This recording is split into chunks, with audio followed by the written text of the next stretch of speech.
idol.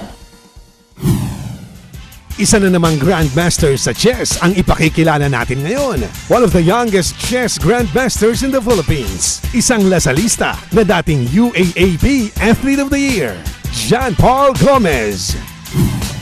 Hi, this is Grandmaster John Paul Gomez. I'm your game idol. 4 years old pa lang siya nung matuto siyang maglaro ng chess. Ang unang sabak niya sa torneo ay noong mga 8 years old na siya. Teenager pa lang si John Paul nung maging national master at di nagtagal, nakuha rin niya ang pagiging international master. Nakwento niya na siya pa lang ang nakakagawa na maging 3-time national juniors champion sa bansa. International master pa lang si John Paul nung napanalunan niya ang Philippine Chess Championships. Tinalo niya si Grandmaster Wesley So na pumangalawa lang. Nakuha niya ang kanyang pangarap na maging Grandmaster noong taong 2008 sa Dresden, Germany. Bilang chess player, nag-national champion ako noong 2008. Tapos nag-3-time junior champion din ako dito sa atin, sa Pilipinas, which is, I think, a record. At saka, syempre, yung... in the sense na pinakabata ka na? Record yung 3-time. Kasi yung iba, twice lang na champion eh. So, how long country time? Opo, sa national juniors. At saka, syempre, 10 grandmaster ako, so para sa akin, ano yun, parang lifetime dream ko yun eh. So, malaking achievement yun para sa akin. Ilang taon ka nag-grandmaster? 2 years ago, 22 years old ako sa Chess Olympiad. Yung tournament na nakuha ko yun, 2009. November 2009. Saan mo nakuha yung grandmaster north, yung final grandmaster? Sa World Chess Olympiad, nakakuha ko po. Sa Dresden, Germany. Ilang beses na rin ni-represent ni John Paul ang bandila ng Pilipinas sa mga prestigyosong chess tournaments sa loob at labas ng bansa. Actually, nitong year na to, tsaka late last year, marami akong sinalihan na tournaments sa abroad.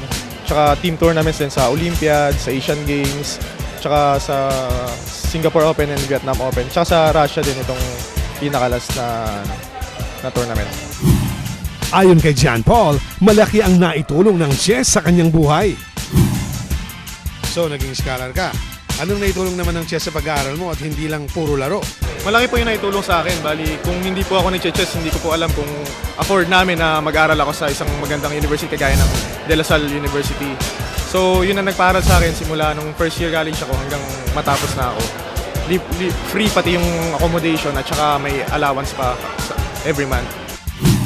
5 taong naging varsity player sa De La Salle University si John Paul at 5 taon din siyang naging MVP sa UAAP sa chess event.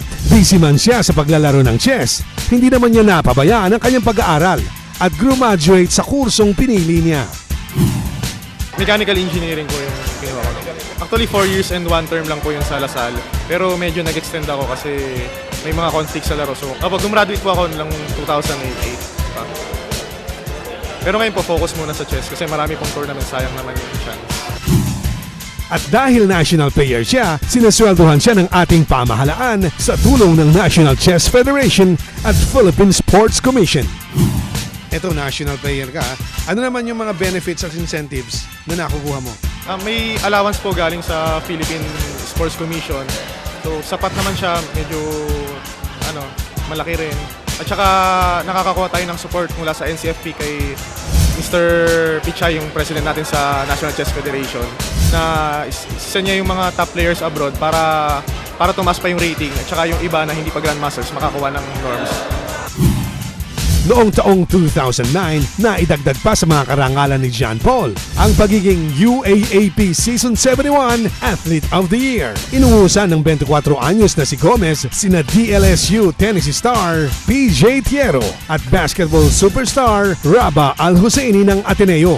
At sa katatapos ng Mayor Allen Singson Cup sa Candon, muling nagkampiyon ang ating game idol. Ayon kay Grandmaster Gomez, ang ultimate dream niya bilang isang chess player ay makuha ang pagiging Super Grandmaster. Ano ba yung gusto mong makamit bilang isang chess player? Bali, meron po kasing tinatawag na Super Grandmaster. Yung pong maka-reach ng 2600 na barrier. So, yun yung gusto kong marating ngayon kasi yung rating ko medyo malayo pa po. So, marami pa talaga akong dapat na gawin, magporsige pa. At saka training lang, tuloy-tuloy na training para sana matching ko yun in the near future. Okay, so ano ba yung current rating mo ngayon? Bali ngayon po, 2.538 po yung rating ko. 25.30. So malapit na pala bago ka kami.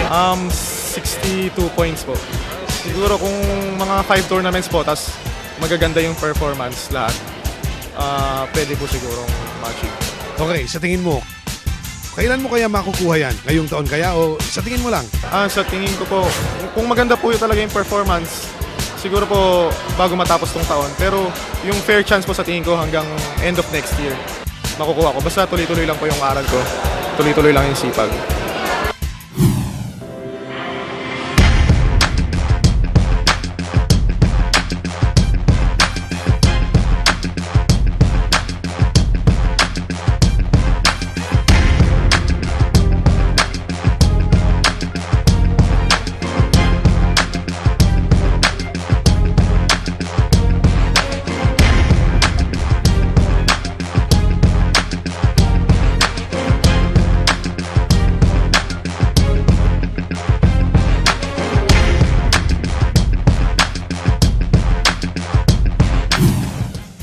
Chess Grandmaster John Paul Gomez, ang ating Game Idol.